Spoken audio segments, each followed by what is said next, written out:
รายการภาคข่าวภายในแขวง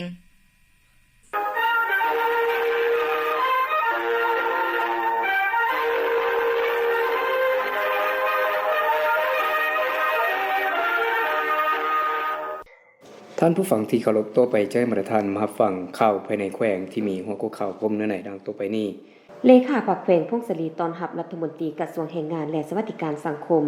ณตอนเช้าของวันที่5กุมภาพันธ์2026นี้ที่ห้องรับแขกของแขวงสำนักงานปกครองแขวงพงศรีท่านพลตรีสมพรมิตรพรกรรมการศูนย์กลางภาคเลขาคณะบริหารงานภาคแขวงพงศรีพร้อมคณะได้ต้อนรับท่านโพไซสัญญาสรกรรมการศูนย์กลางภาครัฐมนตรีกระทรวงแรงงานและสวัสดิการสังคมพร้อมคณะโอกาสนี้ท่านพลตรีสมพรมิตรพรกรรมการศูนย์กลางภาคเลขาคณะบริหารงานภาคแขวงพงศรีได้กล่าวต้อนรับและรายงานสภาพการพัฒนาเศรษฐกิจสังคมของแขวงพงศรีโดยเฉพาะเมนสภาพภูมิสันฐานท่าแหงและสิ่งท้าทายให้ท่านรัฐมนตรีกระทรวงแรงงานและสวัสดิการสังคมพร้อมคณะรับทราบจากนั้นท่านผู้ใส่สัญญาสรกรรมการศูนย์กลางภาครัฐมนตรีกระทรวงแรงงานและสวัสดิการสังคมได้แจ้งจุดประสงค์ในการมาเคลื่อนไหวเฮ็ดเวียกอยู่แขวงพงศรีให้ท่านเลขาภาคแขวงพงศรีพร้อมคณะรับทราบเป็นต้นเมนการลงเคลื่อนไหวเยี่ยมยามพบปะกับคณะนำและพนักงานภายในแรงงานและสวัสดิการสังคมแขวงพงศรีลงมอบเครื่องจำนวนหนึ่งให้โรงเรียนสามัญกินนอนส่วนเผ่าแขวงพงศรีโอกาสนี้ทางกระทรวงแรงงานและสวัสดิการสังคมแขวงยังได้มอบรถจักร1คันข้าวสารและเครื่องบรรเทาทุกข์จำนวนหนึ่งให้แขวงพงศรีตื่มอีกรัฐมนตรีกระทรวงแรงงานและสวัสดิการสังคมพบปะอบรมพนักงานแผนกแรงงานและสวัสดิการสังคมในตอนเช้าของวันที่5กุมภาพันธ์2020นี้ที่ห้องประชุมชั้น3สำนักงานองค์การปกครองแขวงพงศรีท่านโพไซสัญญาสรกรรมการศูนย์กลางภาครัฐมนตรีกระทรวงแรงงานและสวัสดิการสังคมพร้อมด้วยคณะได้พบปะอบรมพนักงานแผนกแรงงานและสวัสดิการสังคมแขวงพงศรีโดยได้รับการต้อนรับจากท่านดร.บุญสาลีจิตตพรกรรมการพรรคแขวงหัวหน้าแผนกแรงงานและสวัสดิการสังคมแขวงพงศรีพร้อมด้วยคณะและพนักงานภายในแผนกแรงงานและสวัสดิการสังคมแขวงพงศรีโอกาสนี้ท่านดร.บุญสาลีจิตตพรกรรมการพรรคแขวงหัวหน้าแผนกแรงงานและสวัสดิการสังคมแขวงพงศรีได้รายงานสภาพการจัดตั้งปฏิบัติเวียกงานของแผนกแรงงานและสวัสดิการสังคมแขวงพงศรีในระยะปี2025ผ่านมาและผ่านทิศทางแผนการซึ่งแผนกแรงงานและสวัสดิการสังคมแขวงพงศรีมีพนักงานทั้งหมด92ท่านหญิง46ท่านการจัดตั้งปฏิบัติ5ตัวชี้วัดของแขนงการแรงงานและสวัสดิการสังคมแขวงพงศรีในระยะ1ปีผ่านมาการพัฒนา4มือแรงงานปฏิบัติได้219คนรวม 15.6 สน้อยบริการจัดหางานปฏิบัติได้163คนรวม 10.8 สน้อยขยายอัตราปกคุมประกันสังคมปฏิบัติได้621รวม 143.8 สน้อยปฏิบัตินโยบายตัวผู้ที่มีผลงานปฏิบัติได้381รวม 254 สน้อยส่วนการเก็บกู้ระเบิดบ่ทันแตกออกจากเขตการผลิตแม่นอย่างบ่ทันได้จัดตั้งปฏิบัติพร้อมกันนั้นทางบรรดากรมของกระทรวงแรงงานและสวัสดิการสังคมได้มีความเห็นแลกเปลี่ยนซึ่งกันและกันจากนั้นท่านโพไซสัญญาสรกรรมการศูนย์กลางพรรครัฐมนตรีกระทรวงแรงงานและสวัสดิการสังคมได้มีความเห็นอบรมซึ่งท่านได้ยุ่งเหยิงสมเสยต่อผลงานที่ทางแผนกแรงงานและสวัสดิการสังคมแขวงพงศรีญาติมาได้และแนะนักให้ศึกษาอบรมการมีแนวคิดค้นคว้าเผยแพร่เสริมซึมให้กว้างขวางติดพันกับการปรับปรุงกงจักการจัดตั้งให้มีความเข้มแข็งพัฒนาตนเองสร้างความเข้มแข็งด้วยตนเองตามเศรษฐกิจเอกราชเป็นเจ้าตนเองปรับปรุงแบบแผนวิธีนำพายกระดับด้านบุคลากรพัฒนา4มือแห่งงานให้ตอบสนองได้ตามความต้องการนำสายทางแห่งของแขวงตนที่ติดพันกับแขนงการหมุนสายเข้าในการพัฒนาพัวพันหัวมือกับต่างประเทศคุดค้นทาแห่งดึงดูดการช่วยเหลือเขาพัฒนาแขวงพงศรีพร้อมนี้ท่านรัฐมนตรีกระทรวงแรงงานและสวัสดิการสังคมยังได้นำเอาเครื่องจำนวนหนึ่ง มอบให้แผนกแรงงานและสวัสดิการสังคมแขวงพงศลีตื่มอีกประกาศแต่งตั้งของประธานแนวลาวสังสาดแขวงพงศลีในตอนบ่ายของวันที่4กุมภาพันธ์2026นี้ที่ห้องประชุมชั้น3สำนักงานองค์การปกครองแขวงพงศลีแนวลาวสังสาดแขวงพงศลีได้จัดพิธีประกาศการปรับปรุงกฎจากการจัดตั้งแนวลาวสังสาดแขวงพงศลีโดยการเป็นประธานของทานบุญทวีโสสุกันกรรมการสำห้องศูนย์กลางภาคห้องเลขาพรรคแขวงพงศลีมีท่านหุ่มเพ็งจอมวิสารกรรมการประจำพรรคแขวงประธานแนวลาวสังสาดแขวงพงศลีมีบรรดาทานของประธานแนวลาวสังสาดแขวงบรรดาคณะองค์การภาคีคณะปรับปรุงกฎจากการจัดตั้งขั้นแขวงและพนักงานวิชาการที่เกี่ยวข้องเข้าร่วมในพิธีต่างนาคณะปรับปรุงกฎจากการจัดตั้งขั้นแขวงได้ขึ้นผ่านมติตกลงของคณะประจำพรรคแขวงพงศลีฉบับเลขที่5960/คพคพลลงวันที่3กุมภาพันธ์2026ว่าได้การยกย้ายและแต่งตั้งพนักงานดำรงตำแหน่งบริหารโดยเห็นดียกย้ายและแต่งตั้งทาน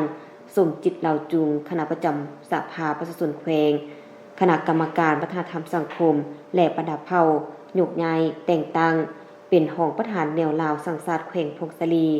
แต่งตั้งทานสุขประเสริฐปั่นอ่อนหัวหน้าแขนงบริหารและจัดตั้งแนวลาวสังสาดแขวงเป็นห้องประธานแนวลาวสังสาดแขวงพงศลีซึ่งเป็นเกียรติขึ้นกล่าวมอบข้อตกลงให้ทั้งสองทานที่ได้รับการแต่งตั้งครั้งนี้โดยแม่นทานบุญทวีโสสุกันกรรมการสำห้องศูนย์กลางภาคห้องเลขาพรรคแขวงพงศลีพร้อมนิทานอย่างใดย่องยอสมเสยต่อผลงานที่ทางสองทานญาติมาได้และยกให้เห็นความจำเป็นต่อความเรียกร้องต้องการของหน้าที่การเมืองในระยะใหม่และเน้นให้สืบต่อศึกษาคมการเมืองแนวคิดให้นักแน่นสืบต่อเอาใจใส่เวียกงานในความรับผิดชอบของตนให้มีผลงานอันยิ่งใหญ่สืบต่อสร้างความสามัคคีให้เป็นปึกแผ่นประสานงานสนับสนุนผู้ที่ได้รับการแต่งตั้งใหม่ให้เคลื่อนไหวหน้าที่เวียกงานมีผลสำเร็จมีความตั้งใจอดทนผ่านพาข้อยุ่งยากทุกประการเพื่อเฮ็ดให้เวียกงานแนวลาวสังสาดแขวงพงศลีมีการพัฒนาขึ้นเรื่อยๆกองประชุมครบคณะกรรมการแนวลาวสังสาดตัวแขวงพงศลีครั้งที่6ท้ายสมัยที่7ตอนเช้าของวันที่5กุมภาพันธ์2020นี้ที่ห้องประชุมชั้น5สำนักงานองค์การปกครองแขวงพงศลีแนวลาวสังสาดแขวงพงศลีได้จัดกองประชุมครบคณะกรรมการแนวลาวสังสาดทั่วแขวงพงศลีครั้งที่6ท้ายสมัยที่7โดยการเป็นประธานของท่านหุ่มเพ็งจมวิสารกรรมการประจำพรรคแขวงประธานแนวลาวสังสาดแขวงพงศลีมีบรรดารองประธานแนวลาวสังสาดแขวงบรรดาอดีตกันนำแขวงกรรมการแนวลาวสังสาดคันแขวงคันเมืองเข้าร่วมกองประชุมคณะจัดตั้งพิธีได้กล่าวจุดประสงค์และผ่านมติของคณะประจำพรรคว่าด้วยการอนุมัติดำเนินกองประชุมครบคณะของผู้แทนแนวลาวสังสาดทั่วแขวงพงศลีจากนั้นท่านหุ่มเพ็งจอมวิสารกรรมการประจำพรรคแขวงประธานแนวลาวสังสาดแขวงพงศลีได้เปิดกองประชุมครบคณะกรรมการแนวลาวสังสาดทั่วแขวงพงศลีครั้งที่6ท้ายสมัยที่7อย่างเป็นทางการจากนั้นท่านนางวรรณมณีหันนาวงศ์ของประธานแนวลาวสังสาดแขวงผ่านบทสรุปเคลื่อนไหวเวียกงานของคณะกรรมการแนวลาวสังสาดประจำปี2025และทิศทางแผนการปี2026คณะกรรมการแนวลาวสังสาดแขวงได้นำเอามติคำสั่งคำแนะนำของศูนย์กลางของแขวงได้จัดตั้งเผยแพร่เสื่อมซึมให้พนักงานสมาชิกพรรคและประชาชนบรรดาเผ่าได้รับรู้เข้าใจอย่างเป็นปกติต่อเนื่องและเข้าร่วมกองประชุมในระดับต่างๆอยู่ขั้นศูนย์กลางและท้องถิ่นซึ่งแนวลาวสังสาดแขวงพงศลีมีพนักงานทั้งหมด67คนหญิง29คนในนี้สังกัดอยู่ขั้นเมือง49คนหญิง21คนขั้นแขวง18คนหญิง8คนปัจจุบันคณะประธาน3ทานหญิง2ทานในนี้ปฏิบัตินโยบายบำนาญ2ทานรวมทั้งขั้นเมืองปฏิบัตินโยบายย่อๆทั้งหมดเรียนใส่แห่งงานชั้น1มี1ทานเรียนใส่แห่งงานชั้น3มี2ทานเรียนกายแห่งงานชั้น3มี2ทานหญิง2ทานเรียนกายแห่งงานมี3ทานหญิง1ทานใบย่อๆรัฐบาล7ทานหญิง4ทานเรียนกาละ1 50ปี11ทานหญิง5ทานใบย่อๆเจ้าแขวง15ทานและพันห้างรายงานการเมือง2ภาคของคณะกรรมการแนวลาวสังสาดสุดที่7ในปี2021-2025และทิศทางแผนการ5ปีในปี2026-5ปี2030 ผ่านทางบทสรุปการจัดตั้งปฏิบัติแผนพัฒนาเวียกงานในระสังชาติในระยะ 5 ปีในปี 2021-2025 และทิศทางแผนการ 5 ปีในปี 2025-2030 ผ่านทางบทสำรวจการนำพารวมของคณะกรรมการในระสังชาติสุดที่ 7 จากนั้นตั้งหน้าอนุกรรมการบุคลากรคันแขวงผ่านมาตรฐานเงินไขของผู้คณะ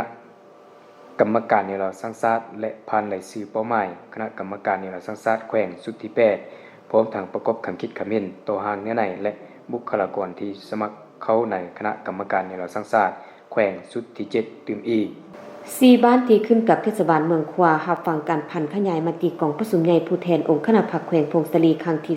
12 ในวันที่ 4 กุมภาพันธ์ 2026 นี้ 4 บ้านที่ขึ้นกับเทศบาลเมืองควาคือบ้านศพกายบ้านจันใหม่บ้านห้วยมวนและบ้านห้วยคางได้จัดกองประชุมเผยแพร่และเสื่อมซึมมติกองประชุมใหญ่ผู้แทนองค์คณะพรรคแขวงพงศลีครั้งที่ 12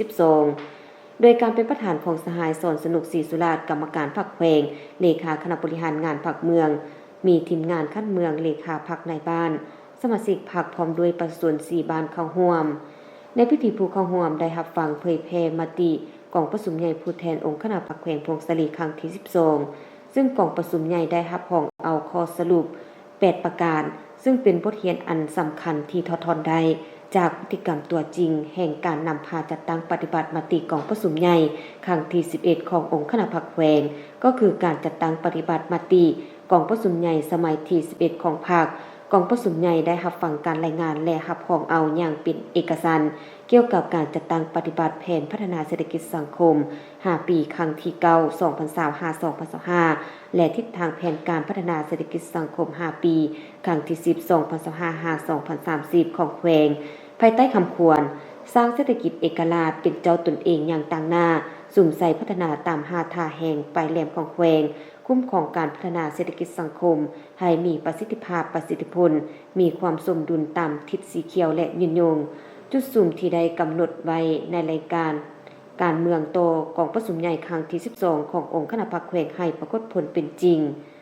ซึ่งได้กำหนด6เป้าหมายสุ่มใส่พัฒนาตามแนว 1-1-445-22-11 แผนงาน66โครงการกำหนด5แหล่งถึงต้นต่อเพื่อจัดตั้งปฏิบัติทั้งกำหนด8มาตรการกลไกและ8วิธีการจัดตั้งปฏิบัติในการจัดตั้งพันขยายมติกองประชุมใหญ่ผู้แทนองค์คณะพรรคแขวงพงศลีครั้งที่ 12 ครั้งนี้ก็เพื่อแนะสาเหตุให้การนำแต่ละคันรับรู้เข้าใจอย่างลึกซึ้งและกำแน่นเนื้อในของมติ 12 ของแขวงโดยเฉพาะเมนเนื้อในที่สำคัญต้นตอและเวียกงานจุดศูนย์ที่ต้องเอาใจใส่นำภาษีนำในแต่ละโครงเขตเวียกงานตามความรับผิดชอบของตนติดพันกับการเสริมขยายความเป็นเจ้าการของบรรดาแขนงการต่างๆในการหันมติกองประชุมใหญ่ครั้งที่ 12 ขององค์คณะพรรคแขวงให้เป็นแผนงานโครงการและกิจกรรมอันละเอียดเพื่อจัดตั้งปฏิบัติให้เกิดผลตัวจริงหลังจากนั้นยังได้เผยแพร่เอกสารเกี่ยวกับการเลือกตั้งสมาชิกสภาแห่งชาติและสมาชิกสภาประชาชนแขวงผ่านเอกสารเกี่ยวกับสภาแห่งชาติและสภาประชาชนแขวงเกี่ยวกับการเลือกตั้งสมาชิกสภาแห่งชาติสุดที่ 10และสมาชิกสภาประชาชนแขวงสุดที่ 5เอกสารเสริมขยายสิทธิ์เป็นเจ้าของประชาชนลาวบรรดาเผ่าในการเลือกตั้งสมาชิกสภาแห่งชาติสุดที่ 10และสมาชิกสภาประชาชนแขวงสุดที่ 5จุดประสงค์ของการเผยแพร่ครั้งนี้ก็เพื่อเพิ่มทวีการศึกษาคมและยุกสูงการตื่นตัวทางด้านการเมืองให้แก่สมาชิกพรรคพลังงานรัฐกรโดยเฉพาะแม่นผู้มีสิทธิเลือกตั้งเพื่อสร้างความรับรู้เข้าใจถูกต้องและเป็นเอกภาพต่อการเลือกตั้งสมาชิกสภาแห่งชาติสุดที่ 10และสมาชิกสภาประชาชนแขวงสุดที่ 5เฮ็ดให้ผู้มีสิทธิเลือกตั้งมีความตื่นตัวสมัครใจไปใช้สิทธิ์ในวันเลือกตั้งให้ครบถ้วนตามระเบียบของการเลือกตั้งและเสริมขยายให้แข็งแรงการปฏิบัติประชาธิปไตยของประชาชนบรรดาเผ่ารับประกันเลือกตั้งให้ได้ผู้สมัครรับเลือกตั้งที่มีมาตรฐานเงื่อนไขครบถ้วนตามที่ได้กำหนดไว้ในกฎหมายมาเป็นสมาชิกสภาแห่งชาติสุดที่ 10และสมาชิกสภาประชาชนแขวงสุดที่ 5กองประชุมคณะกรรมการปกครองเมืองยะอูครั้งที่ 2 สมัยที่ 4กองประชุมดังกล่าวได้เปิดขึ้นในตอนเช้าวันที่ 3 กุมภาพันธ์ ปี 2026 นี้อยู่ที่สโมสรเมืองยะอูแขวงพงศลีโดยการเป็นประธานของท่านทองศรีอินจักรห้องเลขาพรรคเมืองประธานคณะกรรมการ ปกครองเมืองมีบรรณาธิการกรรมการประจำพรรคเมืองกรรมการพรรคเมืองหัวหน้าของหัวหน้าสมาชิกองค์การปกครองเมืองสมาชิกสภาประชาชนประจำเมืององค์การเทียบเท่าหัวหน้ากลุ่มในบ้านเทศบาลรัฐวิสาหกิจพร้อมด้วยภาคส่วนที่เกี่ยวข้องเข้าร่วมทั้งหมด120ท่านหญิง14ท่านในกองประชุมท่านทองศรีอินจักรรองเลขาพรรคเมืองประธานคณะกรรมการปกครองเมืองได้มีคำเห็นกล่าวเปิดกองประชุมซึ่งท่านได้กล่าวว่ากองประชุมครั้งนี้จะได้พร้อมกันสังเกตตีราคาคืนการจัดตั้งปฏิบัติเวียกงานขององค์การปกครองเมืองแผนพัฒนาเศรษฐกิจสังคมประจำปี 2025 และทิศทางแผนจุดสุ่มปี 2026 เพื่อพร้อมนั้นก็ได้ร่วมกันประกอบคำคิดคำเห็นเพื่อซอกหาให้เห็นข้อสะดวกข้อยุ่งยากจุดอ่อนข้อของข้างและวางทิศทางแผนการในต่อหน้าจากนั้นทานสุวรรณลาวูกรรมการพรรคเมืองหัวหน้าห้องว่าการปกครองเมืองได้ขึ้นผ่านห้างบทสรุปตีราคาการจัดตั้งปฏิบัติแผนพัฒนาเศรษฐกิจสังคมประจำปี 2025 และทิศทางแผนพัฒนาเวียกงานจุดสุ่มปี 2026 ว่าระยะ1 ปีผ่านมาการจัดตั้งปฏิบัติแผนพัฒนาเศรษฐกิจสังคมของเมืองแม่นเป็นการสู้สนปฏิบัติบรรดาคาดหมายใหญ่ที่กำหนดไว้ซึ่งแสดงออกสภาพด้านเศรษฐกิจได้มีการขยายตัวอย่างต่อเนื่องมีคุณภาพมั่นเที่ยงและยืนยงสามารถสร้างมูลค่ารวมยอดมูลค่าผลผลิตบรรลุได้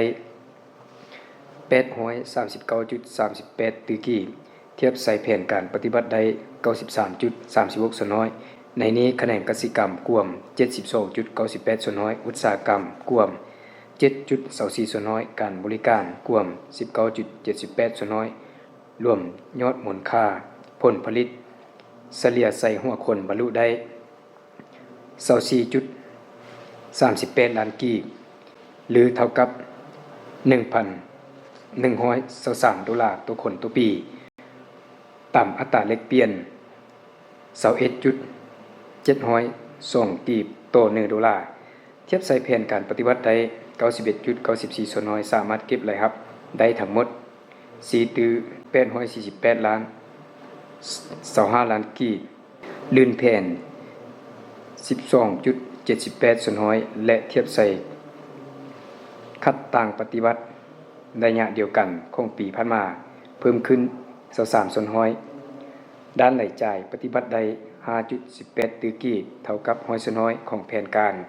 คะแนนกสิกรรมและป่าไม้สามารถผลิตเข้านาได้ในเนื้อที่ทั้งหมด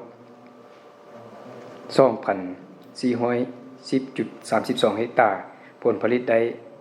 12,645.18 ตันปลูกข้าวให้มีเนื้อที่ 319.80 เฮกตาร์ผลผลิตได้ 639.60 ตันการปลูกเสบียงอาหารต่างๆมีซาลิวานมีเนื้อที่ 425.13 เฮกตาร์ผลผลิตรวม 1,488.3 ตันไม่ให้มากมีเนื้อที่ 96.84 เฮกตาร์ผลผลิตได้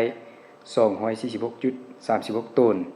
ยังมีการเลี้ยงสัตว์ประเภทต่างๆรวมทั้งหมด 619.547 ตัวเทียบใส่ระยะเดียวกันของปีผ่านมาเพิ่มขึ้น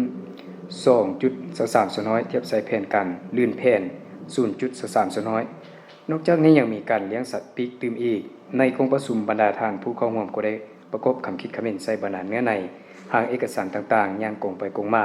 เพื่อให้มีเนื้อในครบถ้วนและเป็นบนอิงในการจัดตั้งปฏิบัติเวียกงานขององค์การปกครองเมืองในตัวหน้ามาในตอนท้ายของกองประชุม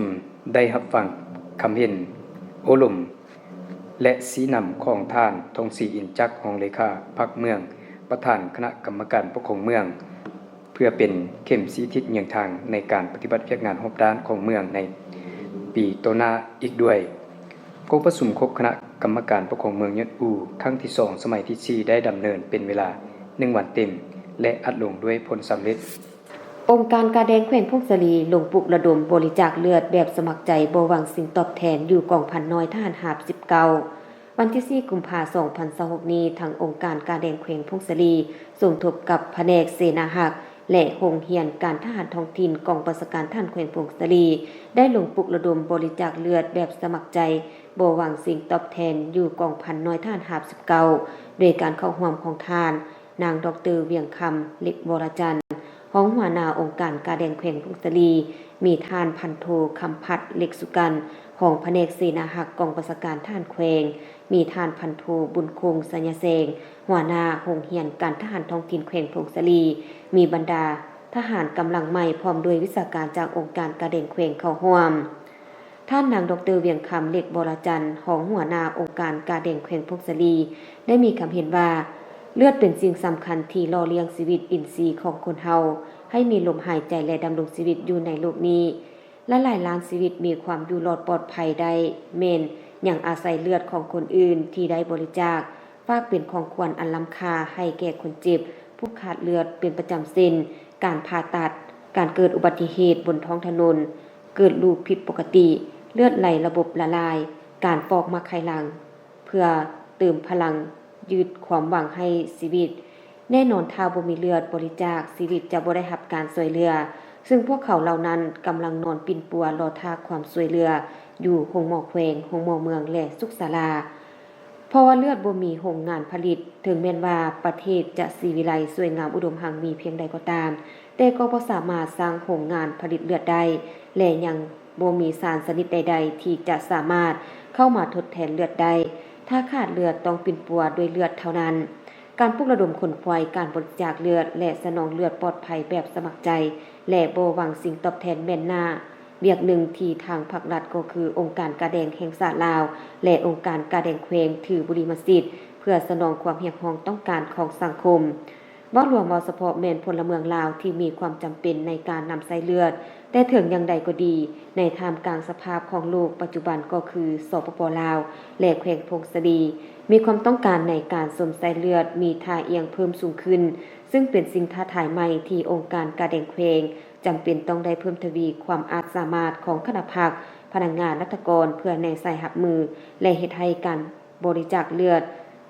สนองเลือดปลอดภัยตอบสนองกับความต้องการของสังคมได้อย่างเพียงพอและทันการในกิจกรรมครั้งนี้มีผู้บริจาคเลือดแบบสมัครใจบ่หวังสิ่งตอบแทนสามารถได้2 ธงแนวเราสร้างชาติเมืองประกาศกงจักการจัดตั้งบริหารประเภท67ในวันที่4กุมภาพันธ์2026นี้อยู่ที่ห้องประชุมชั้น2ของคณะกรรมการเมืองบุญเหนือแขวงพงศาลีห้องการแนวเราสร้างชาติเมืองได้จัดพิธีประกาศกงจักการจัดตั้งพนักงานรัฐกรดำรงตำแหน่งบริหารประเภท67ขึ้นอย่างเป็นทางการภายใต้การเป็นประธานของท่าน